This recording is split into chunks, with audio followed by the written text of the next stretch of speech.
odayaasha waxgaradka iyo dhalinyarada ka soo jeeda degmada Fiqa Ayuub ee gobolka Togdheer oo saxaafadda kula hadlay magaalada Burco ayaa cabasho ka muujiyay mas'uuliyiinta wasaaradda macdanta iyo tamarta Soomaaliland waxaanay dhaliileen hanaanka loo maray macdan qodista deegaankaasi waxaanay sidoo kale cambaareeyeen xadhiga cuqaasha iyo mas'uuliyiin deegaankaasi ka tirsan oo ay ku baaqeen in xorriyadoodii la soo celiyo horta madaxweyne caburin iyo xoog iyo awood cid wax ka muquuniso waa taa ka dirteen diideen qarniyada iyo waqtiyadan soo dhaafnay ee asiyad barka diideen annagu deegaan ka soo jeednana maanta yeelina mayno aqbal ma caburin dawladda lama diidana inay deegaanka iyo dalka iyo dadka mas'uul ka tahay laakiin waxaanu saluugsanahay oo diidanahay oo ka soo horjeedna oo mar ahayn oo laba ahayn nidaamka iyo institutionka sharciga loo maray macdan qodista deegaanka loo maray ee dadkeedii iyo deegaanka u dhalatay aan suun loogu duugin ee cidada laga mariyay waa tay diiday cuqaashu waana tay diiday ganacsatadu waa tan anaguna maanta meesha u taagantay diidana doono arrinka waxaan ka codsanaynaa madaxda xukuumadda inta hawsha lagu wada hadlayo ee hawshaasi meel uu saldhiganayso inaan waxba laga qodin laftooda China waxaan soo jeedinayo ciidanka meesha gacanta ku haya waa inay arrinkaas si degdeg uga laabtaan una joojiyaan waxgaradka iyo dawladaba waxaan uga marsinahay in xal laga wada hadlo la caburintu waa wax taran cid kasta oo lagu sameeyana waxaan ka hadlayaa nimankan cuqaasha ah ee la xidhay ee dulmiga lagu xidhay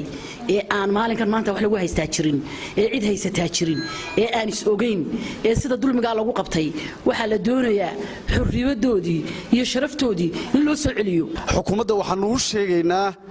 oo aanu kaga cabanaynaa oo uu daaran yahay shirkaygan jaraa'id arrimo ka socda Fiqa Ayuub oo cuqaale u xidhan tahay iyo ganacsato ayaanu kaga hadlaynaa waxaanu leenahay xukuumadda madaxweynaha iyo wasiirka arrimaha gudaha iyo wasiirka tamarta iyo macdantaba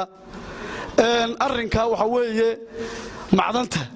iyo cuqaasha xidhan horta waxaanu leenahay cuqaasha la sii daayo cuqaasha waxaanu leenahay shardi la'aan la sii daayo xukuumaddana waxaanu leenahay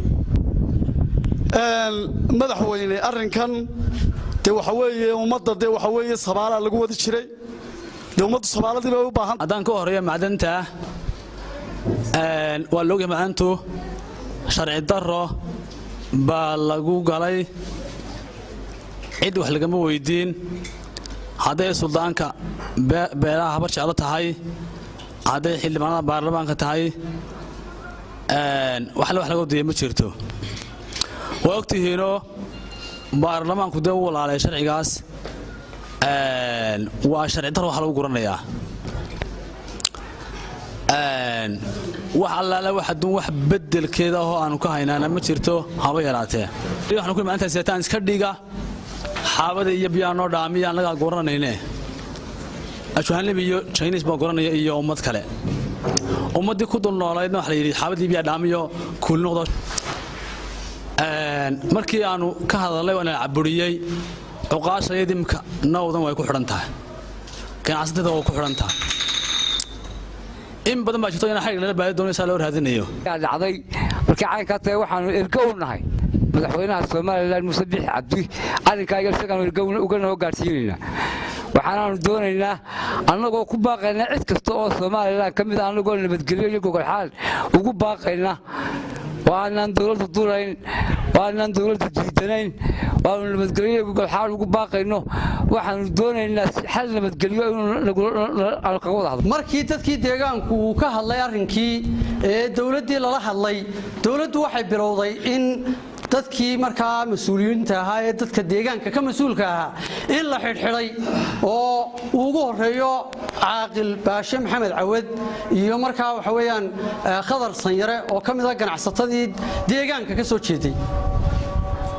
waxaan mar labaad baa u dirayaa iyo mar saddexaadba in waxa weeyaan